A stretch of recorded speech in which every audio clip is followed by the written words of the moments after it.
Hi hello నమస్తే friends, welcome back to కవిస్ kitchen. నేను మీ కవిత. ఈరోజు మనం వీడియోలో సేమియా ఎలా ప్రిపేర్ చేసుకోవాలో చూద్దాం. ఈ రెసిపీ కనుక మీకు నచ్చినట్లయితే please like, share and subscribe చేసుకోండి. అలాగే పక్కనే ఉన్న బెల్ బటన్ని ప్రెస్ చేయండి. సేమియా ఎలా చేయాలో చూపించబోతున్నాను. దానికోసం నేను ఒక గ్లాసు సేమియా తీసుకున్నాను. తర్వాత ఒక బౌల్ తీసుకొని స్టవ్ ఆన్ చేసుకొని అందులో కొద్దిగా నెయ్యి వేసుకొని మనము సేమియా వేయించుకోవాలి.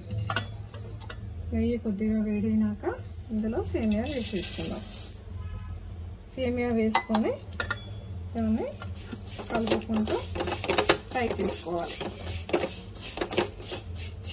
ఇలా కలుపుకుంటూ ఫ్రై చేసుకోవాలి. మనం సేమియాను మొత్తం ఇలా కలుపుకొని ఫ్రై చేసుకోవాలి. ఇలా ఫ్రై అయినాక ఇప్పుడు స్టవ్ ఆఫ్ చేసుకొని ఒక ప్లేట్లోకి తీసుకుందాం.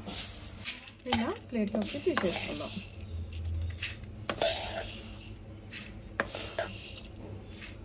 ఇదే కడాయిలో మనం కొద్దిగా నెయ్యి తీసుకొని ఇందులో బాదం మరియు జీడిపప్పు వేయించుకుంటున్నాను. మీరు కావాలంటే కిస్మిస్ కూడా వేసుకోవచ్చు.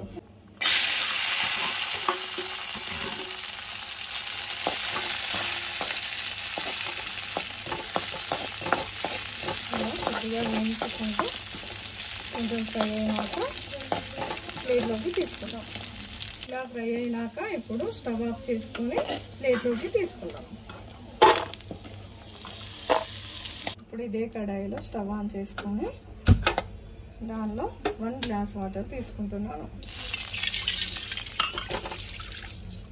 ఈ వాటర్ బాయిల్ అయ్యేలోపు మనము కొన్ని ఇలాచీని దంచి వేసుకుందాము. ఇలా బాయిల్ అవుతున్న వాటర్లో మనము దంచి పెట్టుకున్న ఇలాచీ పౌడర్ను వేసేద్దాం.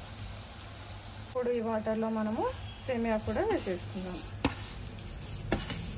ఈ సేమియా అనేది ఇలా వాటర్లో మనము ఉడకబెట్టుకోవాలి. ఇలా వాటర్లో ఉడికినాక నేను ఆల్రెడీ వేడి చేసుకున్న పాలు ఇందులో పోస్తున్నాను. పాలు అనేది నేను 1 గ్లాస్ సేమియాకి 2 గ్లాసెస్ పాలు తీసుకున్నాను. ఇప్పుడు షుగర్ వేసుకుంటున్నాను. షుగర్ అనేది ఒక టీ గ్లాస్ తీసుకుంటున్నాను. షుగర్ అనేది కొంచెం ఎక్కువ స్వీట్గా కావాలనుకునేవారు కొంచెం ఎక్కువ వేసుకోవచ్చు. లేదు మేము తక్కువనే తింటామనుకుంటే తక్కువ వేసుకోవచ్చు. టేస్ట్ చూసి మనకు ఎంత కావాలంటే అంత వేసుకోవచ్చు. అంతే అండి. ఇప్పుడు మనకు వేడి సేమియా రెడీ అయిపోయింది ఫ్రెండ్స్. దీనిపైన మనం వేయించి పెట్టుకున్న జీడిపప్పు, బాదం వేసుకోవడమే.